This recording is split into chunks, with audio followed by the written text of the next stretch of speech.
Also have a few members from the aquarium. We have Cynthia, Mike, and Dale all on board with us. Dale and Cynthia are wearing an awesome bright red shirt, and Mike and I are both wearing a navy blue shirt. Feel free to ask us any questions you might have along the trip. And just as a reminder, it is state mandated that you keep that mask over on top of your nose, inside and outside on the boat. We do appreciate you helping us keep everyone safe today.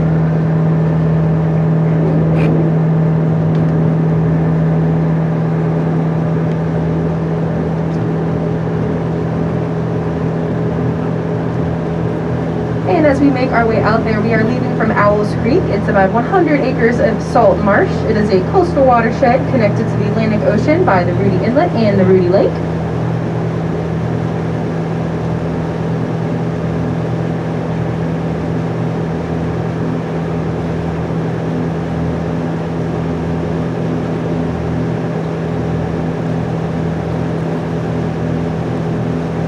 So many of you, while you were boarding, you might have seen that beautiful white bird that was on the left-hand side there.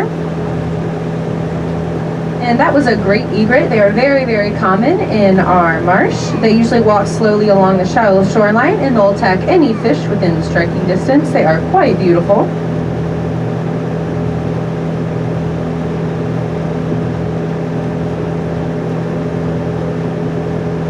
Along with these great egrets, we often do see yellow crowned night herons and great blue herons. And all around you, you probably see that tall green grass. That is a cord grass that is incredibly important for the marsh ecosystem.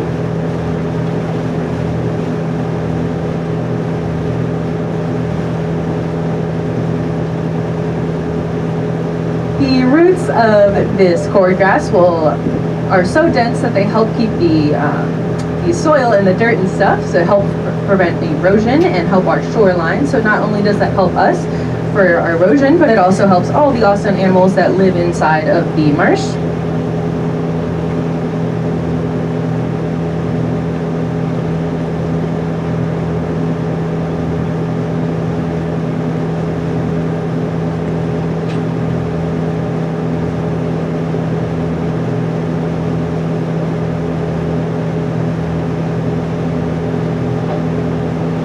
Some of the animals you might be familiar with that will actually spend their juvenile time here before heading out to the sea include flounder, black drum, spadefish, and even the spotted sea trout. If you've ever taken a walk along the marsh, you might notice fiddler crabs. They're also very popular here. They look kind of funny because the males have one large claw and one tiny claw.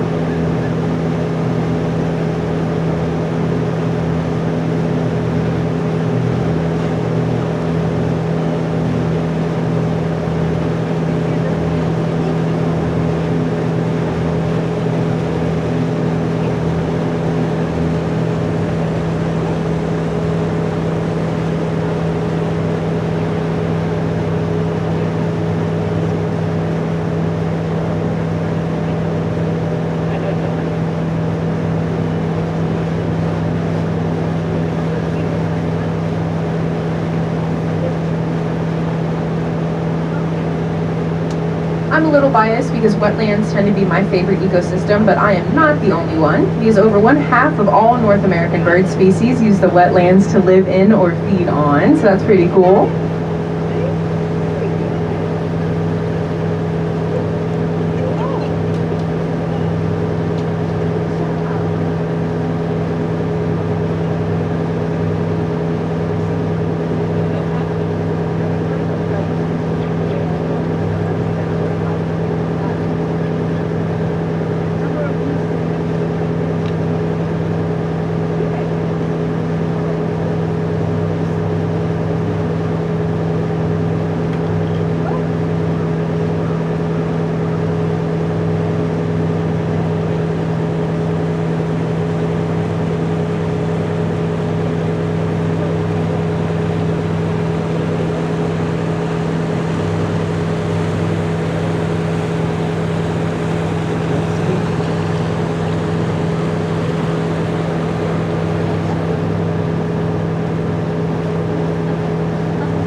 On the left-hand side here, coming up on this dock, we have some right-hand side, excuse me, I know directions. The right-hand side coming up are double-crested cormorants. They are really cool. They're a large black water bird found all year round in the shallow and open waters of the Chesapeake Bay.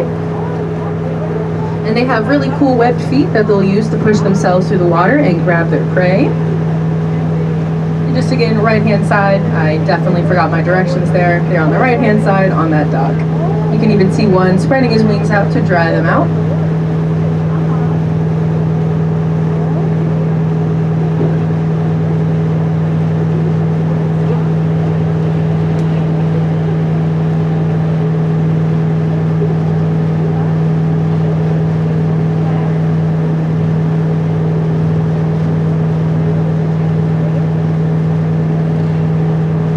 A group of cormorants is actually called a gulp or a rookery, which is pretty cool. A gulp of cormorants.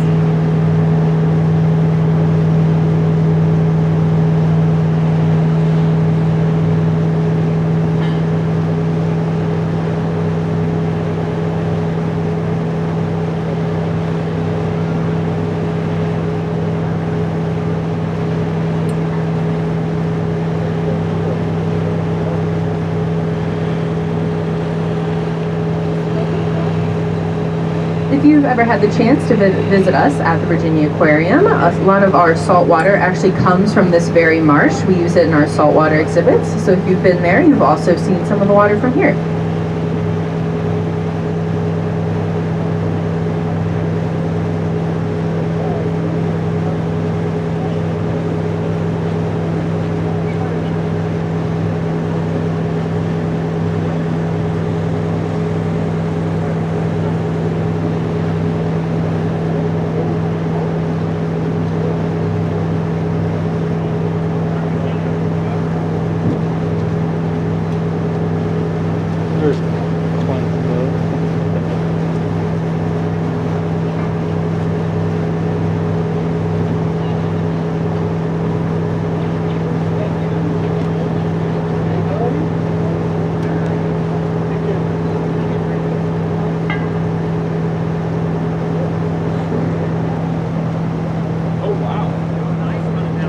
One of my favorite games to play coming out into the ocean is to see how many cool boat names we can see on the left-hand side here.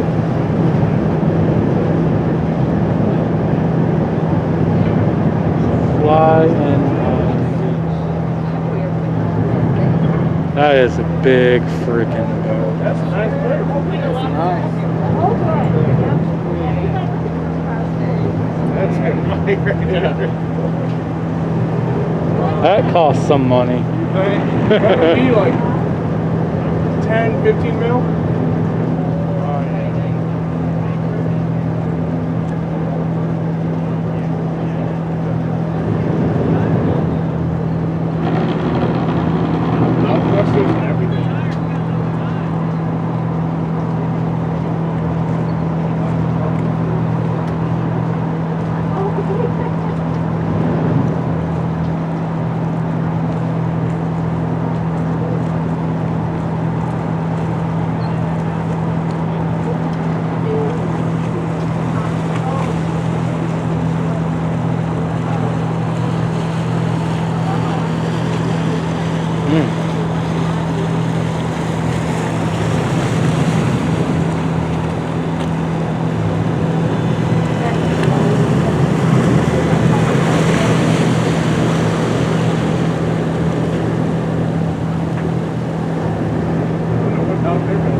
day with the weather and the seas being so calm. The last few it's been pretty rough, so we've only gone out a couple times.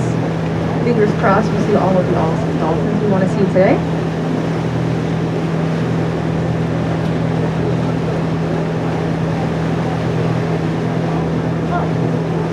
And I believe we have a dolphin. I believe at 2 o'clock that dorsal fin is popping right up. So the dolphin we are seeing is the Atlantic bottlenose dolphin. It is a pretty huge animal, though it may not seem like it from a distance. Oh, it looks like there's a group about 4 or 5 of those dorsal fins popping out of the water. That is really fast, about 1 o'clock. Love to see it.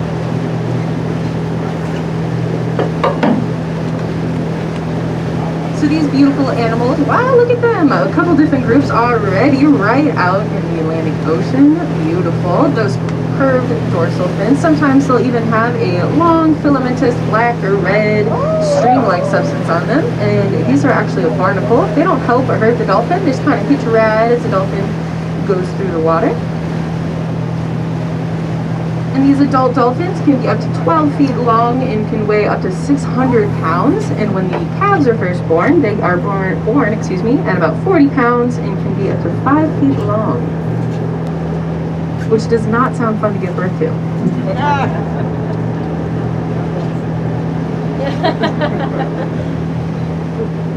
Make sure to keep your eyes open for those dorsal fins popping on up.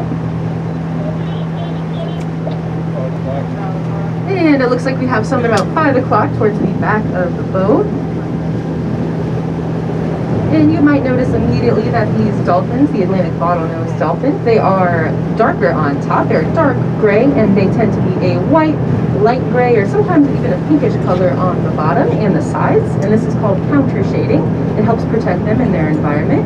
You can imagine if you're looking at them, looking down, they blend into the dark sea below them. But if you look at them upwards, they blend into the bright sky that is above.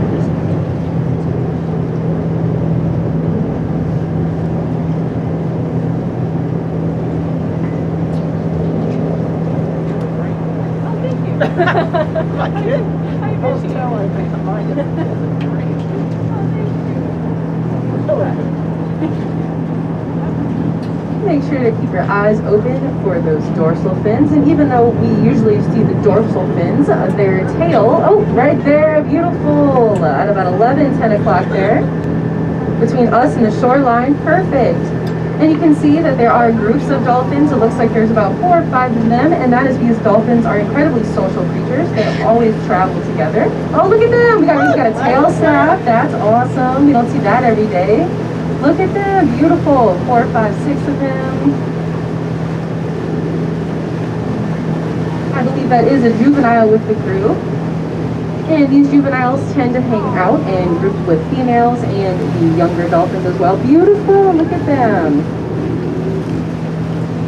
After birth, the males actually have nothing to do with raising the child or any of the young. The females have everything to do with that. So if you see juveniles, it is likely that they are with a larger group of females. Beautiful, a good example of that counter shading is a dolphin popped right on up.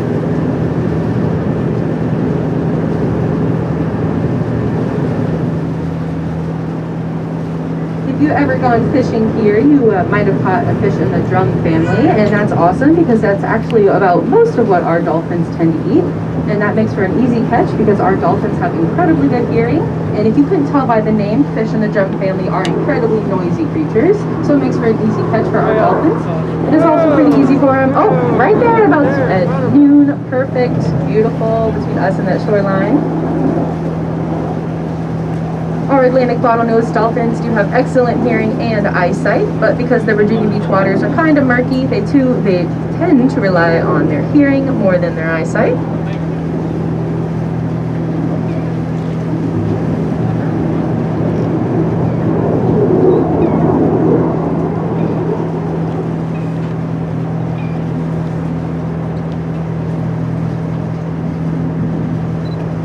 So along with their eyesight and hearing, they also use echolocation to navigate through their waters. They don't often use this when eating because it can be kind of tiring. You can imagine how tiring that can be for them. Does anyone know another animal? Oh, there they are at about 1 o'clock popping up. Saw that dorsal fin. Does anyone know another animal that uses echolocation? Yeah, bats. Very good answer. I think that is so cool that bats and dolphins both have that in common. Oh, big old group of dolphins right there at about 1 o'clock. Captain is turning the boat around to make sure everyone gets a good look. Oh, we also have some at about 2 o'clock there. And though it may not seem like it from above the water, but under the water, dolphins are actually pretty noisy. They have whistles and clicks that they use to communicate. And just like our fingerprints are individual to us, each whistle is unique to each dolphin.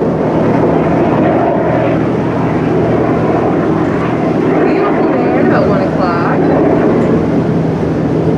Looks like there are, I believe, 5 or 6 of them. So cool.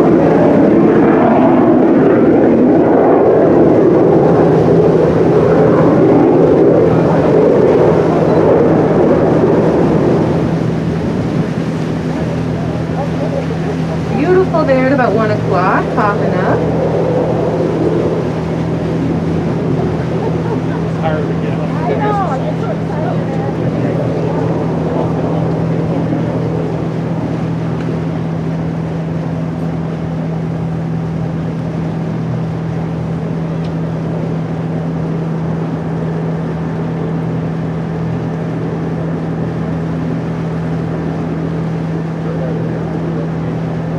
So we all know that humans have a variety of different teeth. We have molars, incisors, things like that. Dolphins are a little different because they actually only have one type of tooth, and it is cone-shaped tooth.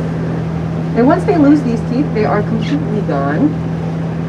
And does anyone know how to tell the age of a tree? Yeah, by the rings. So similarly, how you can count the rings of a tree and tell how old it is, scientists can also tell how old a dolphin is by taking a slice of its tooth and counting the layers of enamel in its teeth.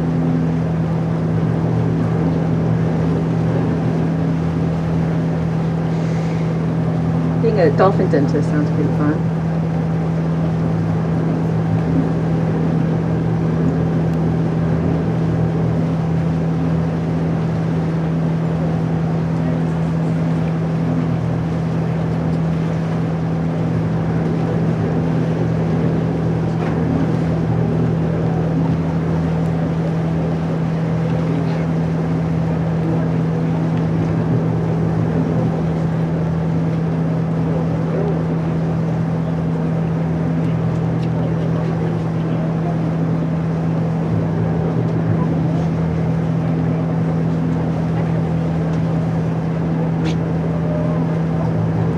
So if you look between us and the shoreline, I believe we have some dolphins. And reminding of the shore, oh, beautiful, awesome. Another example of that counter shading, that dark top. It looks like there's 2 different groups here.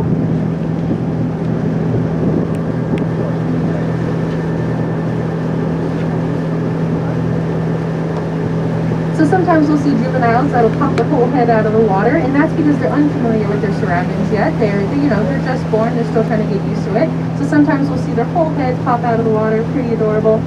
And when they pop out of the water, you can see their eyeballs, and like I said earlier, they do have really good vision, so just as much as we can see them, they can see us.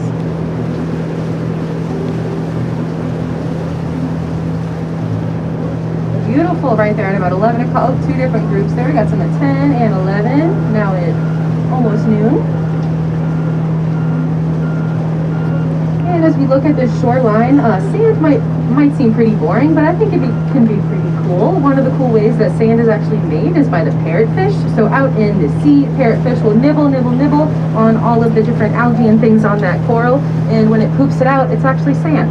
So now every time I hope you walk along the beach, you think of the parrotfish.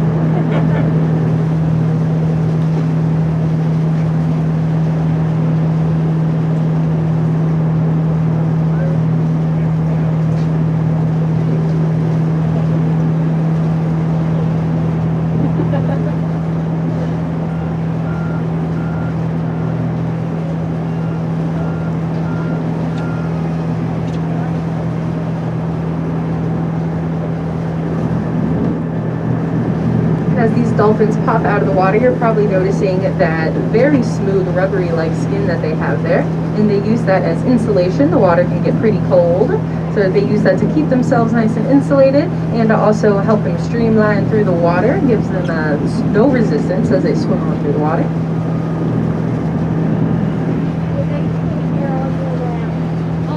So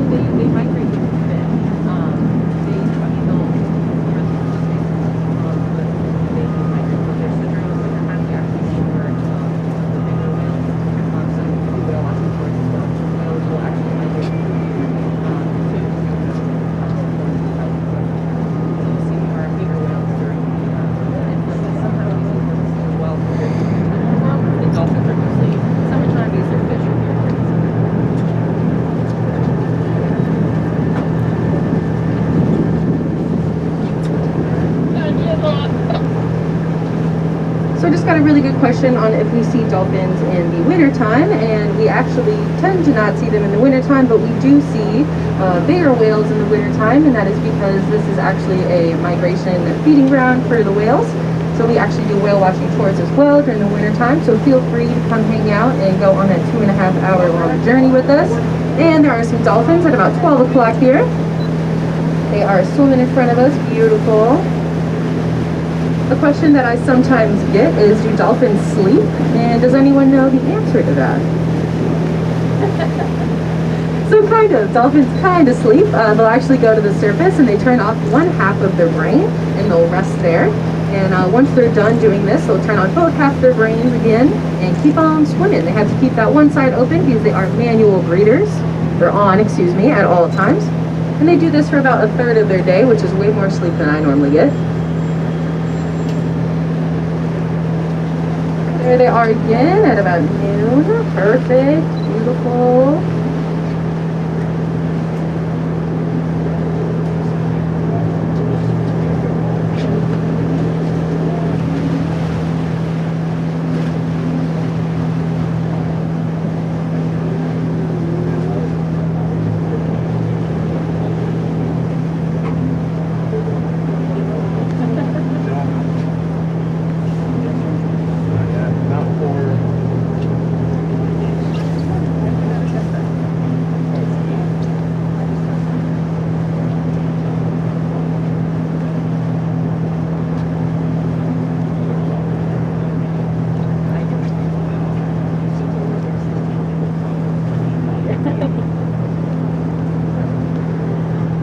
So like I was saying earlier, dolphins are incredibly social creatures. They often do almost everything together, and a lot of things they do together is feed together, and they're also known for playing with jellyfish together. They are quite playful, just like humans are. They like to surf and play in the water, so they are known for swimming in the waves of boats.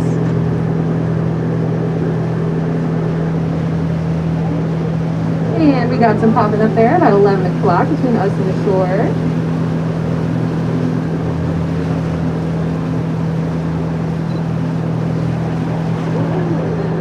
Beautiful. And as you see those dorsal fins popping up, that's especially exciting because the Virginia Aquarium has a stranding response team, and one of the things that the stranding response team does is identification of all of these dolphins. So scientists will come out and will take really cool photos of all their dorsal fins, and using those pictures we can identify the individual dolphin. And I believe it is now year 3 that we've seen the same dolphin, so that is really exciting. Popping up again at 11 o'clock. Group of gulls there. I believe those are herring gulls. Don't quote me on that though. You also might see them if you are familiar with the 7-Eleven parking lot. They tend to hang out there too.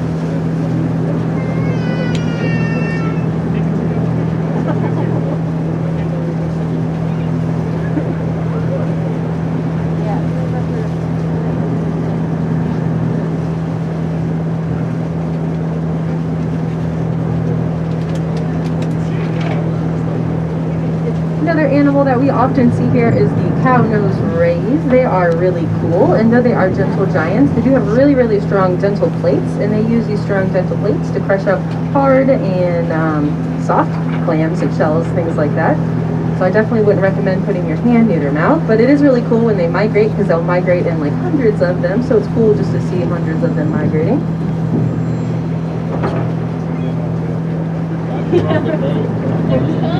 Farther up about 10 o'clock.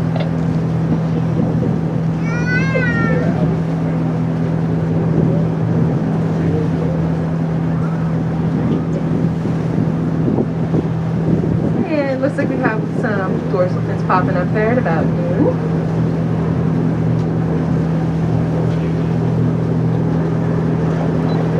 beautiful. Looks like 6 of them. Oh, 7 maybe, 8. Look at that. They just keep on coming. They're giving us a really good show. And we don't often see them right out of the gate like this, so it's pretty exciting that they're this close up. Definitely looks like there's a juvenile with them.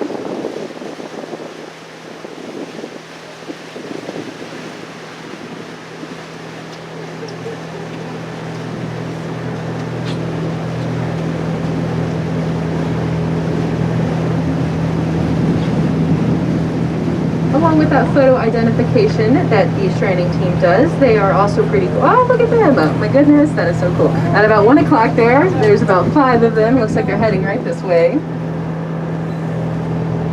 Definitely a juvenile. Look at that small dorsal fin. And on the adults, those dorsal fins can be up to 12 inches long.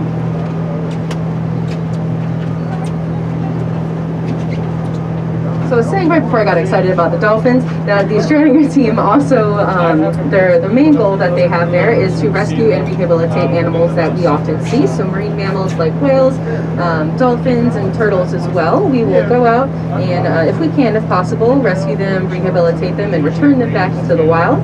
But if not, we do lots of research on them and learn as much as we can about these awesome dolphins. And we have been doing research on dolphins since I believe the 80s. When their population started declining, so we started researching them and trying to help them as much as possible.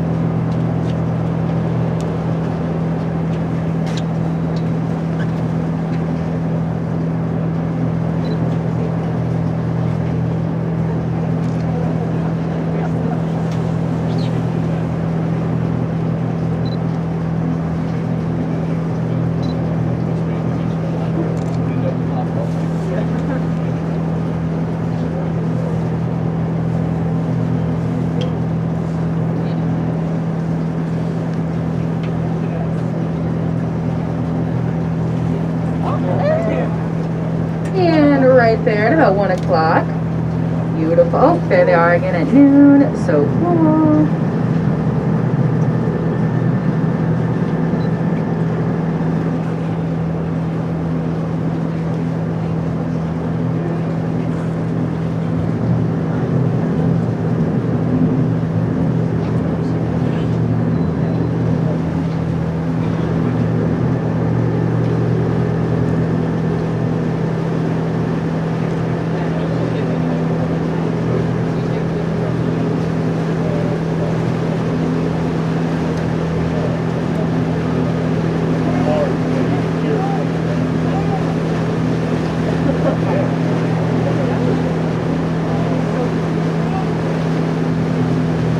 Ever walked along the beach, you might have noticed horseshoe crabs. Those are pretty common around here. And so horseshoe crabs have a lot of legs and kind of give you the creepy crawlies. Does anyone know another animal that has lots of legs and gives you the creepy crawlies? Spiders, yeah. So that is because horseshoe crabs are actually more related to spiders than they are actual crabs, which is pretty cool. Which is why they make you feel weird. They are cool though. They're known as the living fossil. They have been around for 400 million years, so they are here to stay. And about 6 o'clock, looks like we have some dolphins in the back of the boat there.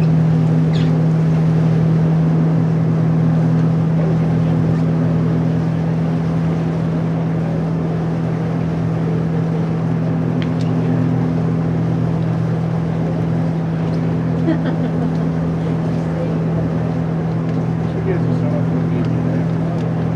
I do, right?